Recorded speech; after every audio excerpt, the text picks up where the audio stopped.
네, 우리 같이 말씀을 나누겠습니다. 오늘 금요기도의 8번째입니다. 당신은 어떤 기준으로 살아가고 있는가? 어떤 기준으로 살아가는가? 라는 제목으로 말씀을 나누겠습니다. 오늘은 예레미야서 44장을 보도록 하겠습니다. 오늘 우리가 43장, 44장, 45장, 이제 예레미야도 얼마 안 남았습니다. 이렇게 지금 성경을 읽고 있는데 그 중에 44장을 봅니다. 남유다는 예루살렘 함락과 함께 멸망을 했습니다. 예루살렘을 함락시킨 바벨론은 그다랴를 총독으로 세웠죠. 그리고 그 땅에 남아있는 유다 사람들을 통해서 그 지역을, 예루살렘 폐허가 된 곳이지만 그곳을 다스리게 합니다. 다행히 남아있던 사람들은 그다랴를 통해서 그 땅에서 살아갈 수 있는 터전이 이렇게 좀 마련이 되었습니다. 그러나 그다랴가 암살을 당하죠. 암살을 당하면서 혼란이 생기고 남은 자들은 바벨론의 보복을 두려워해서 이집트로 피난을 갈 계획을 세웁니다. 피난 전에 사람들이 예레미야에게 하나님의 뜻을 묻습니다. 우리가 어찌하여야 할까요? 하나님 말씀대로 우리가 따르겠습니다. 가라면 가고 멈추라면 멈추겠습니다. 이렇게 대담하게 기도를 합니다. 그렇게 묻죠. 근데 이렇게 묻기는 했지만 사실 이 사람들은 이미 이집트행을 마음에 정한 상태였습니다. 우리가 지금 예레미야 44장 하기 전에 얘기를 지금 계속하고 있는 거예요. 아니나 다를까 예레미야가 이집트로 내려가지 말라, 이 땅에 머물라 라고 하나님의 말씀을 전합니다. 그러자 어떻게 합니까? 사람들은 이 말씀을 듣고 거절을 해요. 오히려 큰 소리를 칩니다. 하나님이 그렇게 대답하실 리가 없다. 물어보고 가라는 대로 가고 오라는 대로 오겠다고 해놓고 가지 말라라고 하니까 그렇게 대답하실 리가 없다 이러는 거예요. 그리고 오히려 예레미야한테 당신이 바룩의 꾀에 빠져서 바벨론 사람에게 우리를 넘겨주려 한다라고 막 억지 주장을 하죠. 그리고는 말씀을 무시하고, 왜 물어봤는지 모르겠어요. 말씀을 무시하고 이집트로 내려갑니다. 그리고 자기들만 간 게 아니라 예레미야와 바룩까지 억지로 끌고 가요. 저는 이걸 쭉 보면서 이게 무슨 심보인지 모르겠다라는 생각도 들고 아마 예언자를 데리고 가야 되지 않나 이런 생각을 했던 것 같기도 합니다. 자, 그러면 이 사람들은 왜 이집트에 정착을 하고 싶어 하고 하나님은 그것을 왜 반대하셨습니까? 이 사람들이 이집트로 내려가고자 한 이유는 그곳이 먹고 살만한 곳이었기 때문이에요. 자, 그러면 먹고 살만한 곳으로 이동하는 것, 그게 뭐 그리 잘못된 일이라고. 예루살렘에 아무것도 안 남았잖아요. 그리고 바벨론으로는 올라가기가 어렵고. 그러니까 이집트로 간다는데 그게 뭐 그렇게 잘못된 일이라고 하나님은 왜 이거를 반대하셨을까? 왜 그러냐면 오직 하나의 기준, 먹고 사는 것 외에는 다른 이유가 없었기 때문입니다. 그들이 이집트에 내려가는 게 딱 이 기준이었어요. 이들이 옮기는 이유는, 기준은 오직 하나예요. 풍족하게 먹고 사는 것 외에는 없었던 겁니다. 그런데 이게 그냥 보통 일반적인 상황도 아니고요. 지금 예루살렘이 망한, 심판을 받은 이후 상황이란 말이에요. 지금 자신들에게 닥친 엄청난 재앙이 하나님께 심판을 받아서 생긴 상황이었는데 이들은 지금 그 상황에 대해서 어떤 회개나 깨우침이 하나도 없어요. 그리고 생각합니다. 어디 가야 먹고 살 수 있을까? 어디 가야 잘 먹고 잘 살 수 있지? 이걸 본 거예요. 그리고 이집트를 생각한 거죠. 그러니까 하나님의 심판 앞에서도 그냥 지금 예루살렘은 먹고 살 게 없으니까, 폐허가 됐으니까 우리 다른 데로 가자 이러고 있는 거예요.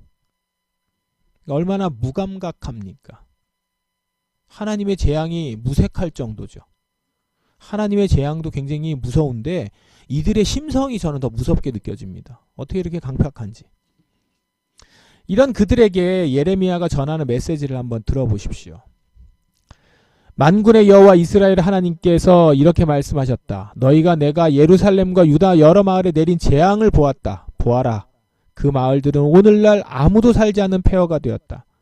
이는 그곳에 살던 백성이 악한 짓을 했기 때문이다. 그들은 너희도 알지 못하고 너희 조상들도 알지 못했던 다른 신들에게 향을 피우며 제사하여 나를 분노하게 했다. 6절입니다. 그래서 내가 내 큰 진노를 유다 여러 마을과 예루살렘 거리에 쏟아 부은 것이다.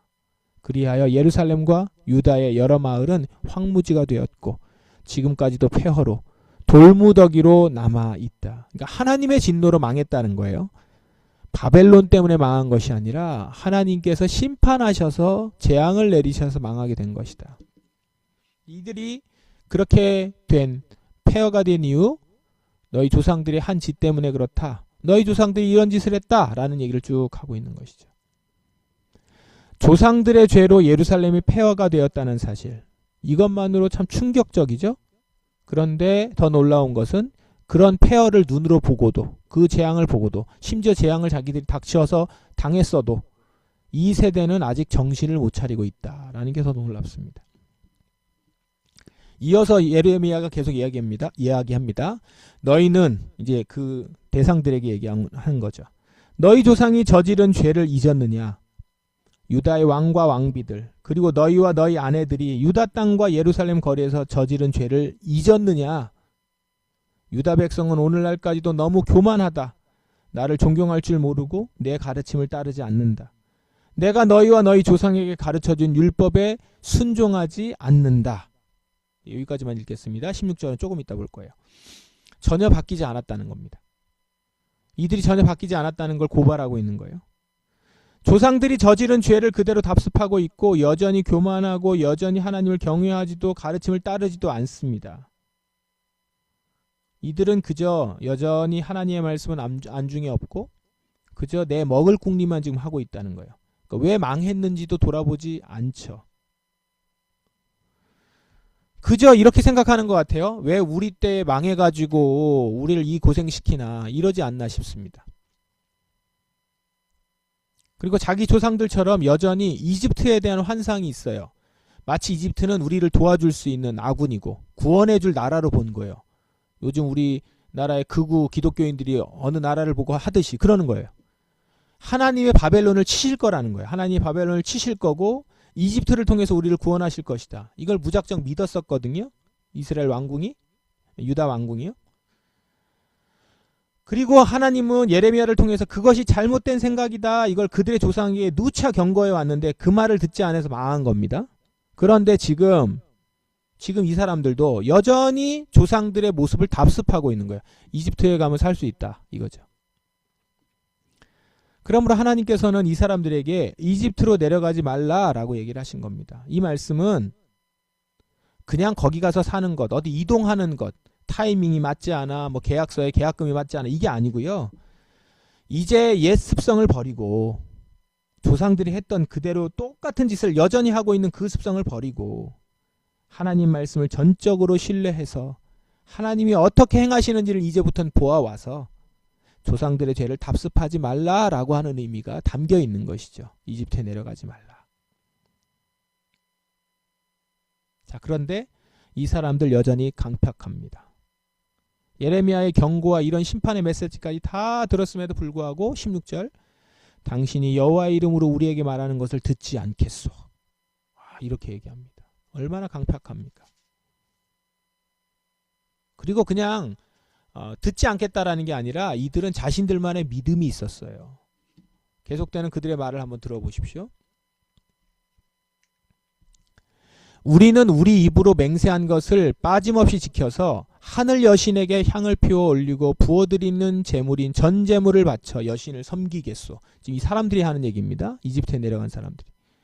옛적에 우리와 우리 조상과 우리 왕들과 신하들이 유다의 여러 마을과 예루살렘 거리에서 한 대로 여신을 섬기겠소. 그때 우리는 먹을 것이 풍족하였고 모든 일이 잘 됐고 재앙도 없었소. 그러나 하늘 여신에게 희생제물과 전제물을 바치기를 그친 뒤부터 우리에게 어려움이 닥쳐왔어. 우리가 전쟁이나 굶주림으로 죽게 되었어. 이 사람들은 지금 나라 전체가 하나님께는 제사를 드려 하나님께 여호와 하나님을 섬겼을지는 모르지만 각자는 다 하늘 여신을 섬겼다는 거예요. 게다가 나중에 보면 왕들도 섬겼어요. 여신을. 하늘 여신은 누구냐면 고대 근동에서 숭배되었었던, 특히 가나안 땅에서 숭배되었었던 다산과 풍요의 여신입니다. 그러니까 아스타롯으로 아마 그렇게 추측이 됩니다. 유다 백성들은 여호와 하나님도 섬겼지만 하늘 여신, 이 여신도 섬겼던 거예요. 유다 백성이 하늘 여신을 섬긴 이유는 지금 가나안 땅에 들어와서 번영하려면 가나안 땅에 특화된 전문신, 그 신을 섬겨야 된다고 생각했던 것이죠. 다산과 풍요의 신이거든요. 그러니까 아이를 많이 낳아야 그게 다 노동력이 되고 그게 결국 재산이거든요. 다산과 풍요의 신, 그 신을 섬겨야, 이게 가나안 땅의 전문신인데 가나안 땅 전문신을 섬겨야 우리가 그런 다산과 풍요의 복을 얻지, 이렇게 생각하는 거죠. 그러니까 하나님도 섬겨요. 의리상 섬기죠. 가나안까지 들어오게 해준 우리의 하나님이니까 그 하나님도 섬기지만 하늘 여신도 필요했던 겁니다. 자, 그리고 이들 말이에요. 그렇게 섬겼더니 정말 먹을 것이 풍족했고 모든 일이 잘 됐다는 거예요. 이 얘기는 광야에서부터 하나님이 하셨던 얘기거든요. 근데 여신을 섬겼더니 먹을 것이 풍족했고 모든 일이 잘 됐다는 겁니다. 그러다가 하늘 여신에게 제사를 안 드릴 때부터 어려움이 닥쳤다는 거예요. 어떻게 그 타이밍이 언젠지 모르겠는데 그랬다는 겁니다. 그러니까 하늘 여신은 풍요의 여신인데 정말 풍요를 주는 좋은 신이에요. 그러니까 우리가 그에게 잘하는 게 맞다라는 거죠. 굉장한 믿음이죠. 예레미야가 얘기한 것 같은 그런 자신들만의 담대함이 있어요. 게다가 이제 여인들이 거기에다가 추가적으로 말하는데 더 절망적인 말을 합니다. 우리가 하고 있는 일을 우리 남편들도 다 알고 있습니다. 주로 이제 여자들이 이 여신을 섬겼죠. 왜냐하면 다산과 풍요니까. 우리는 남편들의 허락을 받아서 하늘 여신에게 향을 피우고 전제물을 바쳤습니다. 우리가 하늘 여신의 모습을 새긴 과자를 만든 것과 여신에게 전제물을 바친 것을 남편들도 알고 있습니다. 이게 남편들에게 허락받았다는 얘기가 뭡니까? 온 가족이, 가장으로부터 해서 그 가문 자체가 여신을 숭배했다는 겁니다. 온 가족이, 그러니까 온 사회겠죠. 온 사회가 우상 숭배에 빠져 있었다는 뜻이죠. 그러니까 이것만 봐도 이스라엘이 안 망할 수가 없겠구나라고 하는데 그나마 남은 사람들도 지금 이러고 있는 거예요. 그러니까 이스라엘이 개인의 문제가 아니라 집단적으로 영적 타락이 있었다는 겁니다. 자, 그렇다면 유다 백성들의 주장이 맞는 거예요? 정말 하늘의 여신이 그들을 번영하게 했을까요? 예레미야는 이 착각의 실체를 정확하게 지적을 하죠. 여러분이 향을 피운 일은 여호와께서도 기억하고 계시오. 여러분과 여러분의 조상 그리고 여러분의 왕들과 신하들과 유다 땅의 백성들이 유다 여러 마을과 예루살렘 거리에서 향을 피운 일은 여호와께서도 알고 계시며 마음에 기억하고 계시오. 너희들 여신한테 하는 거 다 봤다 라는 거예요. 너희들이 행한 일을 내가 다 알고 있고 다 보고 있고 다 보고 기억하고 있다. 그런데 이 뒤에 이제 내용을 보시면 추측할 수 있는 말이 뭐냐면 그냥 내버려 둔 것은 내가 참고 있었던 것이라는 거예요. 하나님이요. 뒤에 보시면 그 얘기를 추측할 수 있습니다. 여호와께서는 여러분이 악한 짓을 저지른 것에 대해서 더 이상 참지 못하시고 여러분이 저지른 역겨운 죄를 견디지 못하셨소. 그래서 여러분의 나라를 황무지로 만드셨고 오늘날 그 땅은 사람들의 비웃음거리와 저주거리가 되어 그곳에 아무도 살지 않게 되었소. 이 말씀을 보면 어떻습니까? 하늘 여신을 섬긴 이때 풍요롭고 잘된 거는 하늘 여신이 잘해준 게 아니라 하나님이 참고 계셔서 그랬다라는 거예요. 하나님이 참고 계셨던 겁니다. 유다를 번영케 하신 것은 하나님이셨습니다. 그들이 하늘 여신이라는 우상을 섬길 때도 하나님은 그들에게 이른 비와 늦은 비를 주시면서 번성케 하셨던 거예요. 그들이 죄를 짓는 것을 보시면서도 견디고 계셨던 겁니다. 신명기 28장에 축복과 저주 목록을 보세요. 하나님은 순종의 복을 주시고 불순종의 저주를 약속하셨어요. 그런데 유다는 불순종하면서도 한동안 복을 누렸던 거예요. 이게 착각이 되었는지 모르지만 그건 무슨 의미였느냐.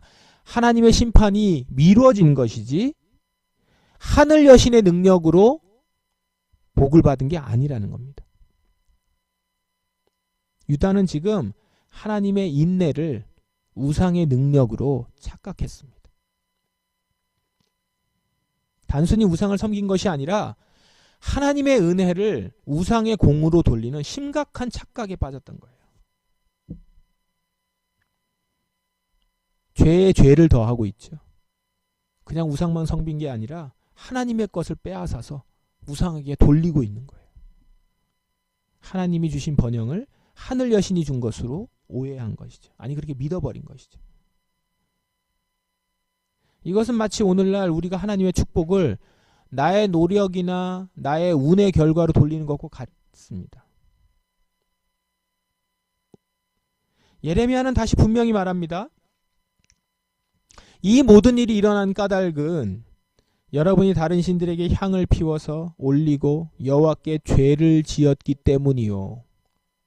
오히려 여신에게 향을 피우지 않아서 그래서 재앙이 있는 것이 아니라 향을 피워 올려서 하나님께 죄를 지었기 때문이라는 거예요. 여러분은 여호와께 순종하지 않았고 여호와께서 주신 가르침과 율법을 따르지 않았소. 그리고 언약의 말씀을 지키지 않았소. 그래서 오늘날과 같은 이런 재앙이 여러분에게 내린 것이요. 유다 백성들은 눈앞에 번영을 보고는 그 원천을 착각했습니다. 그리고 하나님을 버렸으며 율법의 기준은 따르지 않고 언약의 기준으로 행동하지 않았습니다.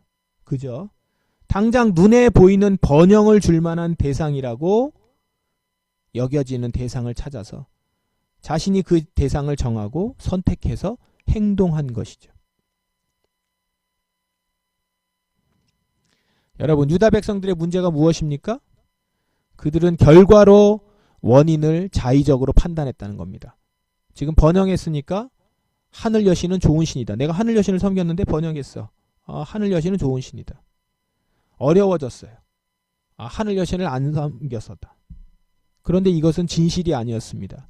번영은 하나님이 참으시면서 여전히 약속하신 것을 주신 것이고, 어려움은 우상을 섬긴 죄, 하나님의 공을 하나님에게 돌려야 되는 영광을 우상에게 돌리며 우상에게 갖다 바치는 그런 죄, 배신의 죄, 하나님을 거절한 죄, 약속을 어긴 죄, 그것에 대한 심판이었던 겁니다.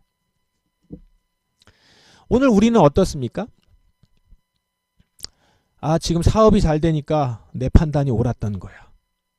그 얘기를 듣고 내가 하길 잘했어. 또 조금은 이렇게 생각할 수 있어요. 일이 잘 풀리니까 이건 나한테 지금 하나님이 함께 하시는 거야. 그런데 정말 그렇습니까? 혹시 여러분 하나님이 참고 계신 건 아니에요?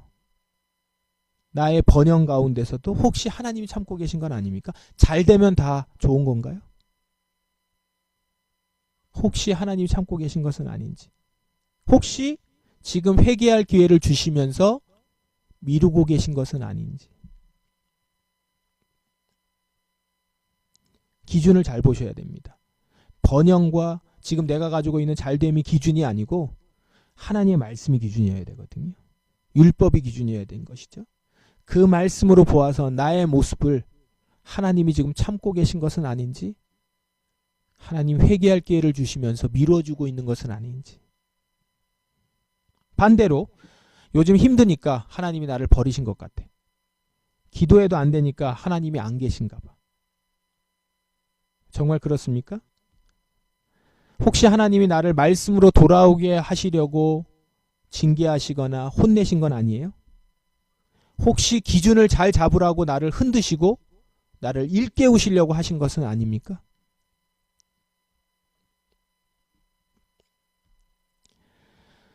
유다 백성들은 한 가지 더, 예루살렘이 폐허가 되는 것을 보고도 정신을 못 차렸습니다. 이게 더 심각했죠.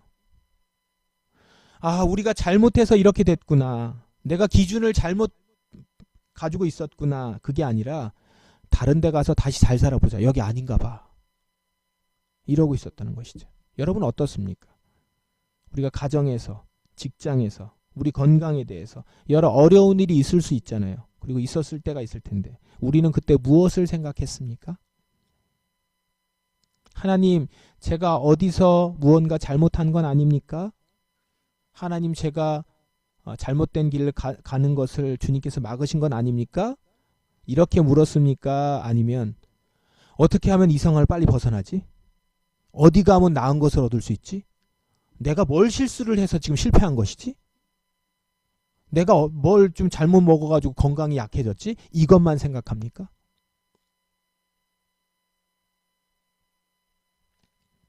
반복되는 어려움에도 그것을 하나님 앞으로 가지고 나가서 회개의 열매를 맺는 일로 연결시키지 못하고 그저 그 어려움을 그냥 벗어나려고만 하는 것은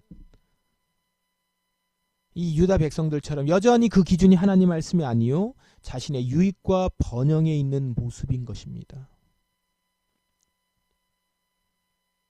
여러분, 말씀을 기준으로 삼아서 나의 삶을 돌아봄이 필요합니다. 당장의 유익이 없을지라도, 당장의 편안함이 찾아오지 않더라도 그 기준으로, 말씀의 기준으로 살아가기 위해서 내 삶을 조정하고 회개하는 일이 필요합니다. 때로는 하나님이 혼내시거나 징계하시거나 어려움을 주시는 것을 받을 필요도 있습니다. 하나님이 이집트에 내려가지 말라고 하고 그대로 예루살렘에 남으라고 얘기했을 때는 예루살렘이 결코 편하지 않으니 거기가 불편한 것을 하나님도 아시면서도 남으라고 한 것이죠. 당장은 이집트에 내려가는 것이 편할 것입니다. 그걸 알고 내려간 거거든요.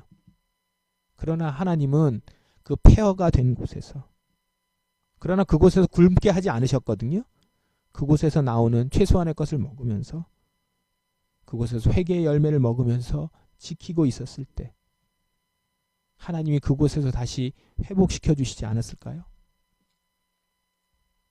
기준을 세우는 시간이 필요합니다. 간구하는 시간이 필요합니다. 나에게 어려움이 있을 때 그래서 내가 깨어서 다시금 주님께 돌아와 기도의 자리로 가는 것은 너무나도 귀한 일입니다. 그리고 그것이 내가 하나님 앞에 기준을 세우는 자로서 살아가는 그런 바람직한 모습인 것입니다.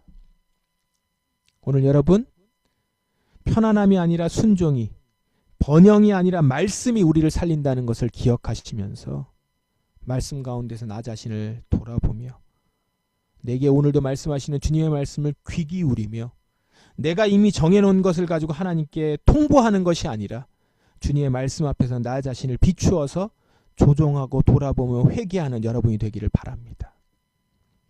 말씀을 기준으로 그 말씀에 귀 기울이고 그 말씀대로 삶의 방향을 바꾸어 살아갈 수 있는 여러분들, 그리고 우리 교회, 우리 성도들 될 수 있기를 주님의 이름으로 축원합니다. 기도하겠습니다.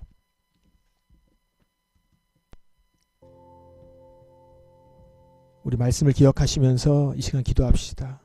말씀을 기준으로 삼아서 나의 삶을 돌아보길 원합니다. 당장 내가 지금은 유익이 없을지라도, 편안함이 찾아오지 않더라도 기준 앞에서 다시금 조정하고 회개하길 원합니다. 주여, 내 마음이 강팍하여지지 않게 하여 주시고 지금까지도 오래 참으시며 기다리시는 하나님 앞에 엎드릴 수 있는, 주님 앞에 나아갈 수 있는 제가 되길 원합니다. 이렇게 주님 앞에 나아가는 우리가 되기를 이 시간 기도하겠습니다.